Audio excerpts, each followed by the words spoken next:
le casier judiciaire vierge, pour moi, je ne comprends pas pourquoi les élus ne sont pas confrontés à ça, alors que pour travailler dans n'importe quelle administration en France, c'est le cas. Quand tu dis un homme politique qui aurait un casier judiciaire qui n'est pas vierge ne pourrait pas se présenter à l'élection, c'est ça? Exactement. Ok, alors En moi fait, je vais te dire, j'entends ce que tu veux dire, sauf que si on fait ça, en fait, on donne le pouvoir à la justice. C'est-à-dire que la justice pourra se permettre de dire et de condamner, selon son idéologie, qui a le droit ou pas de se présenter. Parce que si on rentre dans ce cycle-là, on sait très bien qu'il y a une idéologie gauchiste et progressiste au sein de la justice, particulièrement avec le syndicat de la magistrature.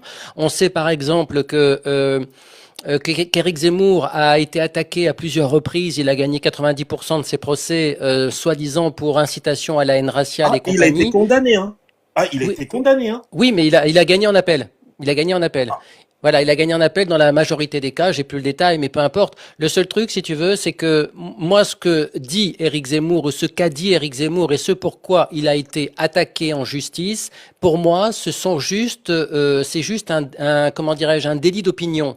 C'est-à-dire que le fait qu'il ait une opinion sur l'impact immigrationniste de la nation, ça a fait de lui une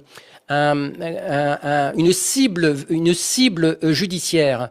Et à partir du moment où tu rentres dans le jeu de te dire que quelqu'un qui est une cible judiciaire parce qu'il ne répond pas au code progressiste actuel, eh bien, il suffit que tu le condamnes pour qu'il ne puisse pas se présenter. C'est extrêmement dangereux. Ça veut dire que la justice demain décidera qui peut être candidat ou ne pas l'être. Par alors, contre, je fais la différence entre deux choses. Je vais prendre, tout à l'heure, on parlait de la condamnation de Marine Le Pen, hein, qui est toujours en suspens, donc toujours avec la présomption d'innocence. Je fais la différence entre ce qu'a fait Marine Le Pen et le Rassemblement national avec les parlementaires européens qui ont travaillé pour autre chose que le Parlement européen, mais ils ont travaillé. Et je fais la différence avec un Jérôme Cahuzac de gauche qui, lui, a détourné de l'argent et qui l'a mis sur un compte en Suisse. Là, c'est un enrichissement personnel. Pour moi, c'est pas le même profil. Donc, Jérôme Cahuzac, pour moi, dans ce profil-là, que ce soit Cahuzac ou un autre, hein, même s'il était de droite, il ne peut pas se tout comme représenter, Fillon, je suis d'accord. Dès comme lors, Fillon, comme Fillon. François Fillon, il n'y a pas eu d'enrichissement personnel. Pénélope, je suis désolé, Non, il mais y a ça eu s'est de arrivé ça. après. C'est arrivé Ah, après. Mais si tu veux, Fillon, et c'est intéressant que tu prennes cet exemple-là. En fait, François Fillon, il a été dégagé par la justice.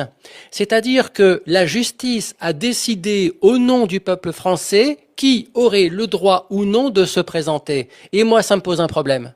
Ça me pose un problème parce qu'en fait, si tu regardes bien de près, ça ouais. ne concerne quasiment tout le temps que des gens politiques de droite. C'est-à-dire qu'à l'approche d'élections, bizarrement, la magistrature et la justice va s'intéresser à certains candidats. Regarde ce qui s'est passé à la mairie de Paris avec les municipales. Il y avait Rachida Dati face à Emmanuel Grégoire qui devait remplacer, je sais plus comment elle s'appelle, Anne Hidalgo. Anne voilà, Anne Hidalgo. Hidalgo, merci. Et en fait, il y a eu le scandale du périscolaire.